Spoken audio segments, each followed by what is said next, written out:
Like share subscribe thank you. नमस्कार साथियों, स्वागत है आपका मुकेश इंस्पायर्स इंडिया में। आज हम बात करते हैं प्रतिस्थापन विधि क्या होती है, प्रतिस्थापन कैसे, इसके फॉर्मूले हैं, क्या सब्स्टिट्यूशन करना पड़ता है। चलिए शुरुआत करते हैं। और देखो जल्दी देखो। प्रतिस्थापन विधि, इसका मतलब क्या होता है कि किसी चीज को एक स्थान से क्या करना, उसको प्रतिस्थापित करना। आई मीन उसको एक स्थान से दूसरे स्थान पर ले जाना, उसको क्या बोलते हैं, प्रतिस्थापन बोलते हैं। ठीक है। एक आता है आपका विलोपन विधि। कल हम बात करेंगे विलोपन विधि के बारे में, और आज करते हैं फिलहाल प्रतिस्थापन विधि के बारे में चर्चा करते हैं। ठीक है। हमारे पास आपने देखा होगा कि किसी भी हमारे पास क्या होती है, इक्वेशन होती है। जैसे क्या है हमारे पास यहाँ पर, शेयर भी कर देना नीचे। 2x + 3 = 6 है। इसमें आप x का मान निकाल सकते हैं आसानी से। ठीक हो गया। तो क्या है कि हमारे पास जो प्रतिस्थापन विधि होती है उसमें दो कंपोनेंट होते हैं आपके, उसमें दो चर होते हैं। एक होता है आपका x और दूसरा होता है आपका y। अब आपको जो है दो इक्वेशन मिलेगी वहाँ पर, और दोनों इक्वेशन को सॉल्व करने के बाद आपको जो है x और y के मान प्राप्त होंगे। ठीक हो गया। तो दो इक्वेशन लेता हूँ मैं और उनको हल करने की कोशिश करता हूँ। ठीक है। आपको यहाँ पर दिख रहा होगा।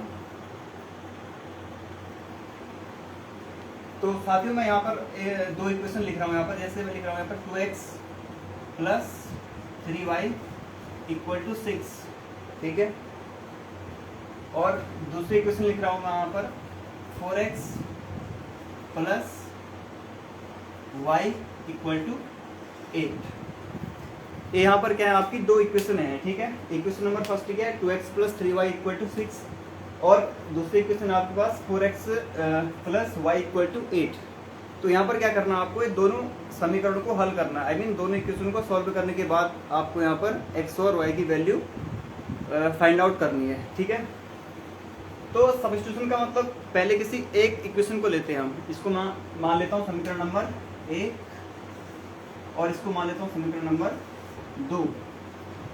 आप किसी भी इक्वेशन में या फर्स्ट इक्वेशन या फिर सेकंड इक्वेशन में किसी एक का मान निकालेंगे, x का या फिर y का मान। ठीक है। वो आप पर डिपेंड करता है कि आपको कौन सी वैल्यू आपको क्या है कंफर्टेबल लगती है। ठीक है।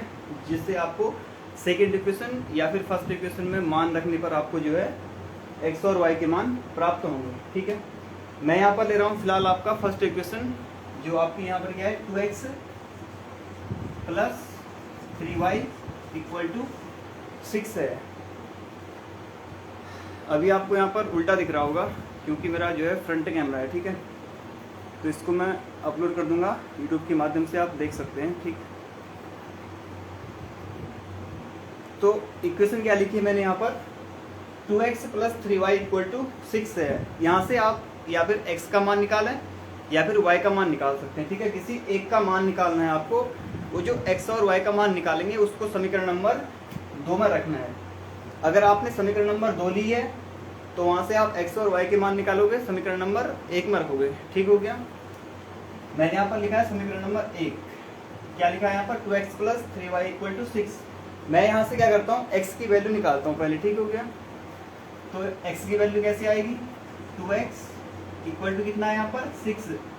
अगर कोई भी डिजिट जो है राइट साइड से लेफ्ट साइड में जाता है या फिर लेफ्ट से राइट में जाता है तो उसके साइन क्या होते हैं, चेंज हो जाते हैं। ठीक है। आई मीन जो प्लस है उसकी वैल्यू उसका साइन क्या आएगा, माइनस, और जो माइनस है उसका साइन क्या आएगा, प्लस का आएगा। ठीक हो गया। तो यहाँ पर क्या है, माइनस का 3y है, इसको आप किसमें ले जाएंगे, राइट साइड में ले जाएंगे, तो उसका मान क्या आएगा, माइनस का 3y। ठीक है। हमको निकालना है x का मान पहले। ठीक हो गया। x = कितना आएगा यहाँ से, 6 - 3y = 2।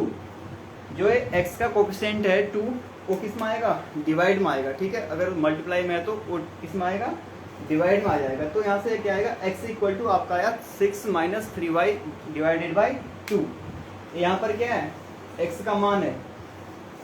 इस x के मान को मतलब जो फाइंड आउट करना वो x का मान नहीं है, इस x का मान को मतलब हमको समीकरण नंबर 2 में रखना है। वहाँ से y की वैल्यू प्राप्त होगी, और जो y की वैल्यू आएगी उसको समीकरण नंबर 1 या 2 में रखेंगे तो उसके बाद x की वैल्यू आएगी। ठीक है। इसको आप x की वैल्यू नहीं समझेंगे क्योंकि इसमें क्या है, y भी है। ठीक हो गया।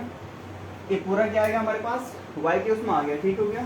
6 माइनस 3y डिवाइडेड बाई 2। मैं यहाँ पर लिख रहा हूँ समीकरण नंबर 1 से, नहीं समीकरण नंबर 2 से, ठीक है। x का मान समीकरण 2 में रखने पर,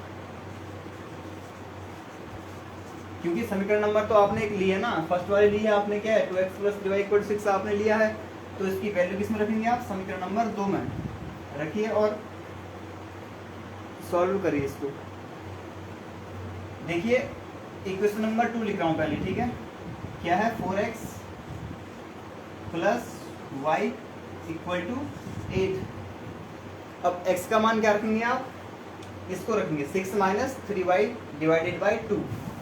तो यहाँ से क्या आएगा 4x की वैल्यू रख रहा हूँ मैं 6 माइनस 3y डिवाइडेड बाई 2। कुछ नहीं करना है आपको, केवल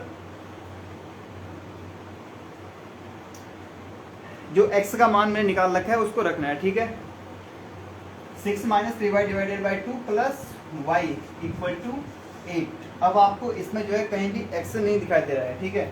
तो यहाँ से आप क्या करेंगे, y की वैल्यू फाइंड आउट करेंगे, ठीक हो गया। तो क्या करना आपको, पहले इसका एलसीएम लेंगे आप, ठीक है। इसका एलसीएम आएगा 2, मैं इसको डायरेक्ट कर देता हूँ 4, 6 माइनस 3y, आप इसका एलसीएम लेंगे तो यहाँ से क्या आएगा 2 टाइम जाएगा, 2 से मल्टीप्लाई करेंगे 2y equal two divided by 2 जाएगा, इसको इक्वल रखेंगे तो 8 इंटू 2। तो यहाँ से आएगा आपका 4 इंटू 6 माइनस, कुछ नहीं करना है, सिंपल आपको मल्टीप्लाई करना है, ठीक है। सिंपल मल्टीप्लाई करना आपको 4 into 6 minus 4 into 3y, same ऐसा लिखना आपको, plus 2y equal to 8 to जा कितना होता है 16, ठीक है। तो यहाँ से आपको सॉल्व करना है और y की वैल्यू फाइंड आउट करनी है, ठीक है। 6 इंटू 4 कितना हुआ 24, माइनस का 3 इंटू 4 कितना हुआ 12, इंटू y, ठीक हो गया, प्लस का 2y इक्वल टू 16। अब इसको आप सॉल्व करना है, ठीक है। जो y के कंपोनेंट है एक साथ हैं उनको प्लस माइनस कर लीजिए जो साइन के अकॉर्डिंग, ठीक है। ये आपका हो गया 24 माइनस 12y प्लस 2y कितना हुआ माइनस का 10y, ठीक है। अगर आप 12 में से 2 घटाएंगे या फिर माइनस 12 में 2 जोड़ेंगे तो कितना आएगा माइनस का 10 आएगा, y अपनी जगह रहेगा, ठीक है, इक्वल टू 16।